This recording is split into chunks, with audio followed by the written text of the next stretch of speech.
ಒಂದು ಸರ್ಕಾರವನ್ನು ರೂಪಿಸುವಂಥ ಯೋಜನೆಯಲ್ಲಿ ಕನ್ನಡ ಪರ ಸಂಘಟನೆಗಳು ಪಾಲ್ಗೊಳ್ಳಬೇಕಾದಂಥ ಅನಿವಾರ್ಯ ಸ್ಥಿತಿ ಇದೆ ಅಂತ ಈ ಸಂದರ್ಭದಲ್ಲಿ ನಾನಾದರೂ ಹೇಳ್ತಾ, ಬಡವರ ಮಕ್ಕಳು ಕೂಡ CET-ಯನ್ನು ನೀಟಾಗಿ ಬರೆದು ಡಾಕ್ಟ್ರು ಇಂಜಿನಿಯರು ಆಗಬೇಕು ಅಂತ ಹೇಳೋದಾದರೆ ಸರ್ಕಾರಿ ಶಾಲಾ ಕಾಲೇಜುಗಳಲ್ಲಿ ಈ ಪರೀಕ್ಷೆಗಳು ಕಡ್ಡಾಯವಾಗಿ ಆಗಬೇಕಾಗಿದೆ. ನಗರದ ಸರ್ಕಾರಿ ಶಾಲೆಯಲ್ಲಿ ಕಲಿತಿರುವ ವಿದ್ಯಾರ್ಥಿನಿಯರು ಪಾಲ್ಗೊಂಡಿದ್ದಾರೆ.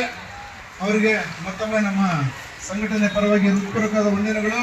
ಮತ್ತೊಮ್ಮೆ ನನ್ನ ಜೋಡಿ ತಾವೆಲ್ಲರೂ ಈ ಘೋಷಣೆಗಳನ್ನ ಕೂಗಬೇಕಂತೇಳಿ ವಿನಂತಿಸಿಕೊಳ್ಳುತ್ತಾ, ಈಗಿರುವ ತರಬೇತಿಯನ್ನ ಒಪ್ಪುವುದಿಲ್ಲ.